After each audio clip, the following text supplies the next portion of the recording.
Γεια σας!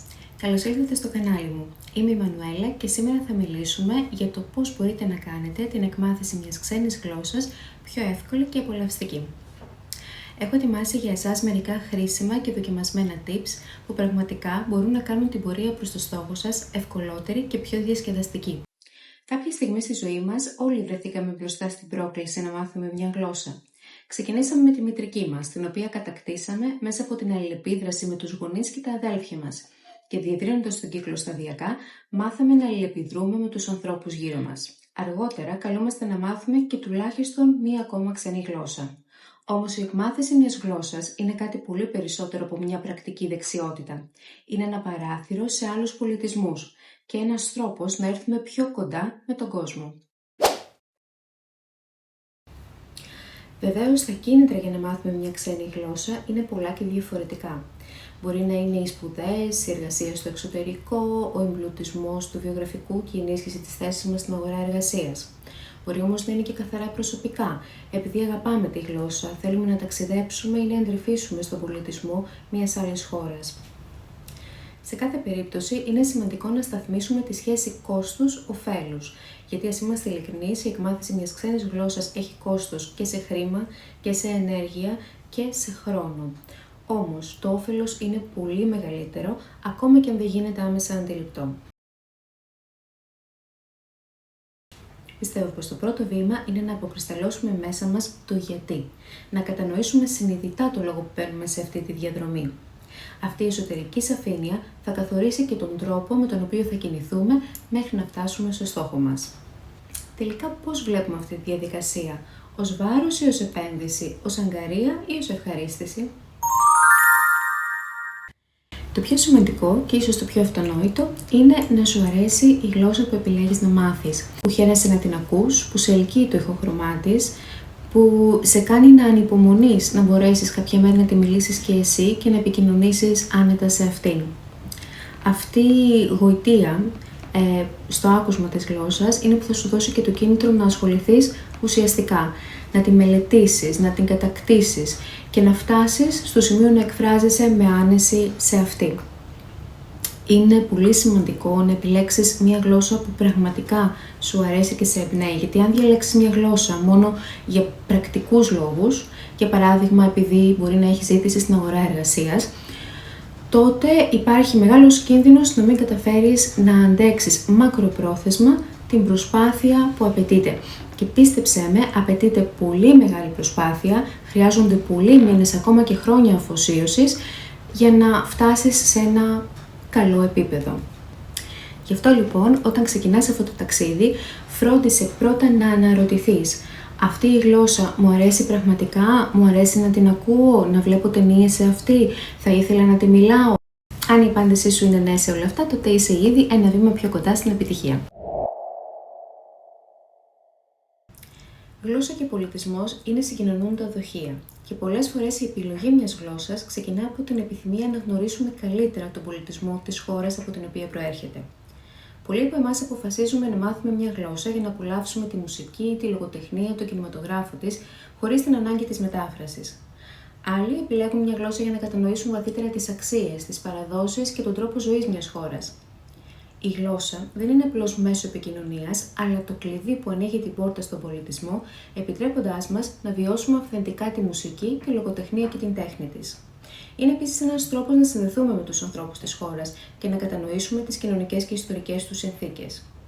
Με την εκμάθηση μιας γλώσσας δεν αποκτάμε μόνο γλωσσικές ικανότητες, αλλά και τη δυνατότητα να εξερευνήσουμε σε βάθος την κουλτούρα, να ενταχθούμε σε νέες κοινωνικές και επαγγελματικές κοινότητες και να διευρύνουμε τους ορίζοντές μας. Η γλώσσα λοιπόν είναι ένα παράθυρο που μας συνδέει με τον κόσμο και ανοίγει νέες ευκαιρίες.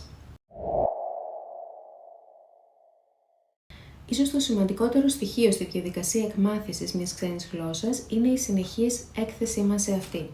Και μάλιστα μέσα σε διαφορετικά πλαίσια. Είναι ζωτικής σημασίας να επιδιώκεις να ακούς τη γλώσσα, να χρησιμοποιείται με πολλούς και διαφορετικούς τρόπους. Ευτυχώς σήμερα έχουμε άπειρες επιλογές, podcast, ταινίες, τηλεοπτικές σειρές και εκπομπές, YouTube κανάλια, επαφή με φυσικούς ομιλητές. Όμως, το κλειδί δεν είναι μόνο η ποικιλία των μέσων, είναι η ενεργή συμμετοχή σου σε όλη αυτή τη διαδικασία. Βλέπεις μια σειρά. Ενεργοποίησε υπότιτλους στη γλώσσα που μιλάνε, για να συνηθίσεις την ορθογραφία και την προφορά. Ακούς μια γνωστή λέξη, σημείωσέ την, σκέψου δικές σου προτάσεις, κάνε παραδείγματα για να τη θυμάσαι καλύτερα. Έχεις την ευκαιρία να γνωρίσεις άτομα που μιλούν τη γλώσσα ως μητρική τους. Μην διστάσεις να επιδιώξεις τη συζήτηση. Εξήγησέ τους ότι θέλεις να εξασκήσεις τη γλώσσα και πρότεινε τους ακόμα και ανταλλαγή γνώσεων, να τους μάθεις για παράδειγμα ελληνικά. Ακόμα και όταν δεν μελετάς ενεργά λεξιλόγιο ή γραμματική, φρόντισε να διατηρείς την επαφή με τον πολιτισμό της γλώσσας. Αν μαθαίνεις γαλλικά, διάβασε για τη Γαλλία, για την ιστορία και τον πολιτισμό της. Επίλεξε βιβλία Γάλλων λογοτεχνών, ακόμα και αν είναι μεταφρασμένα στα ελληνικά. Γκούγκλερε εικόνες από πόλεις της Γαλλίας, άκου γαλλικά τραγούδια, δοκίμασε γαλλική κουζίνα. Όλα αυτά δημιουργούν μια τριβή με τη γλώσσα, την εντάσσουν φυσικά στην καθημερινότητά σου και την κάνουν μέρος της μνήμης, της σκέψης, του βιώματός σου. Και έτσι, όσο πιο βαθιά ριζώνεται μέσα σου, γιατί αυτό γίνεται, τόσο πιο εύκολα θα περάσεις αργότερα και στα hard skills, δηλαδή σωστή χρήση γραμματική, συντακτικού, ένα προχωρημένο λεξιλόγιο. Με την εκμάθηση μιας ξένης γλώσσας, στην πραγματικότητα ενεργοποιούμε μια διαδικασία που μας είναι ήδη γνώριμη. Αν ανατρέξουμε στα παιδικά μας χρόνια, όλοι έχουμε εμπειρία του πώς είναι να ξεκινάς από το μηδέν. Μαθαίναμε το αλφάβητο, τους αριθμούς, βασικά ρήματα και πώς κλείνονται, τους κανόνες προφοράς, βασικούς γραμματικούς κανόνες όπως η κλίση των ουσιαστικών και επιθέτων, παρατηρώντας ό,τι υπήρχε γύρω μας και μαθαίνοντας τις λέξεις που το περιέγραφαν. Έτσι και τώρα. Πρώτα φτιάχνουμε ένα βασικό κορμό και από εκεί και πέρα χτίζουμε. Χτίζουμε προς τα πάνω, με πιο λόγιες λέξεις, πιο σύνθετη σύνταξη, ειδικές εκφράσεις. Κάτι το οποίο αναβαθμίζει την ικανότητά μας να εκφραζόμαστε άπτεστα και όχι άπτεστα δομημένα ακόμα και σε πιο απαιτητικά θέματα και χτίζουμε και προς τα κάτω για να μπορούμε να ανταποκρινόμαστε σε καθημερινές καταστάσεις. Εμπλουτίζουμε το λεξιλόγιό μας με φράσεις της καθομιλουμένης, εκφράσεις slang, τοπικές διαλέκτους. Λάβε υπόψη ότι είναι πολύ σημαντικό να έχεις μια καλή γνώση γραμματικής και συντακτικού της μητρικής σου γλώσσας. Δηλαδή να έχεις ξεκαθαρίσει στο μυαλό σου βασικές έννοιες και όρους, όπως για παράδειγμα τι είναι το παρέμφατο, τι είναι η μετοχή, το ποιητικό αίτιο κλπ. Γι' αυτό κάποιος ο οποίος γνωρίζει καλά μια ξένη γλώσσα ή τη μητρική του γλώσσα μπορεί να μάθει περισσότερες, έχει ένα συγκριτικό πλεονέκτημα, γιατί μοιάζει σαν να ξεκινά από τη μέση της διαδρομής, ενώ οι υπόλοιποι είναι ακόμα στην εκκίνηση. Να ξεκαθαρίσουμε όμως κάτι. Το να έχεις αυτό το πλεονέκτημα δεν σημαίνει απαραίτητα ότι θα το αξιοποιήσεις. Αντίστοιχα, αν κάποιος δεν γνωρίζει θεωρητικά τους γραμματικούς όρους της μητρικής του ή την άριστη σύνταξη, δεν σημαίνει ότι δεν μπορεί να μάθει άπτεστα μια ξένη γλώσσα. Η αυθόρμητη χρήση και η σωστή αίσθηση της γλώσσας είναι εξίσου δυνατά εφόδια. Ιδιαίτερη προσοχή επίσης στις προθέσεις, στα phrasal verbs, στα αγγλικά. Τα λέμε έτσι και σε άλλες γλώσσες όμως υπάρχουν και δημιουργούν προβλήματα, μικρές λεξούλες, μικρές φρασούλες που δημιουργούν όμως μεγάλες παγίδες και συχνά μπορούν να αλλάξουν εντελώς το νόημα αυτών που λέμε και ή να μην αντιλαμβανόμαστε αυτό που μας λένε οι άλλοι. Μόλις κατακτήσεις αυτό το βασικό κορμό, θα δεις ότι η γλώσσα αρχίζει να κουμπώνει όλο και πιο φυσικά στη σκέψη και την έκφρασή σου. Αφού αποκτήσουμε λοιπόν κάποιες βασικές γνώσεις, έχουμε δημιουργήσει ένα χαλί, ένα στέρεο υπόβαθρο πάνω στο οποίο μπορούμε να χτίσουμε. Σε αυτό το στάδιο βοηθάει πάρα πολύ να οργανώσουμε τη γνώση μας μέσα από θεματικές ενότητες. Για παράδειγμα, φαγητό, σούπερ μάρκετ, εκφράσεις για να ζητήσεις οδηγίες ή τι γράφουν πάνω στις ετικέτες, πάνω στην απόδειξη, βασικές λέξεις κλειδιά, εστιατόριο, πώς παραγγέλνεις, βασικές εκφράσεις, ζώα και φυτά, κατηγορίες, χώρες, εθνικότητες, αθλητισμός, εκπαίδευση. Δημιουργώντας τέτοιες λίστες λεξιλογίου και εκφράσεων, βάζουμε μία πρώτη τάξη στο χάος του μυαλού μας και των άγνωστων λέξεων. Παρά το γεγονός ότι η σωστή προφορά συμβάλλει σημαντικά στο να γίνουμε αντιληπτοί και να αποδείξουμε ότι δεν γνωρίζουμε απλά, αλλά πραγματικά κατέχουμε μια γλώσσα, θεωρώ ότι δεν είναι τόσο καθοριστική η σημασία της, ειδικά στην αρχή.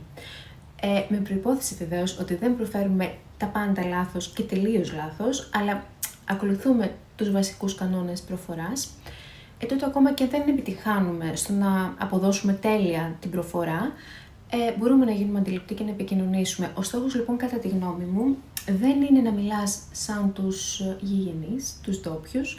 Κάτι τέτοιο ούτως ή άλλως είναι ουτοπικό, κανένας δεν το προσδοκά από ένα ξένο, είναι αχρίαστο. Είναι πολύ προτιμότερο να προσπαθούμε να μιλάμε σωστά τη γλώσσα με τη δική μας προφορά, η οποία θα ακολουθεί τους βασικούς κανόνες μεν, αλλά δεν θα προσπαθεί να καλύψει τα προσωπικά μας γνωρίσματα, την μητρική γλώσσα, το υπόβαθρο από το οποίο προερχόμαστε, το οποίο βγαίνει σε όλα και στην ομιλία.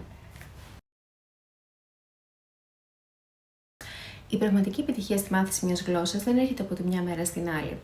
Αν θέλουμε να μιλήσουμε μια ξένη γλώσσα, πρέπει να τολμήσουμε να την χρησιμοποιήσουμε. Ακόμα και αν στην αρχή δεν είμαστε σίγουροι για την προφορά μας ή τη σύνταξή μας, το πιο σημαντικό είναι να μην απογοητευόμαστε και να καταλάβουμε ότι η διαδικασία απαιτεί χρόνο και μεράκι.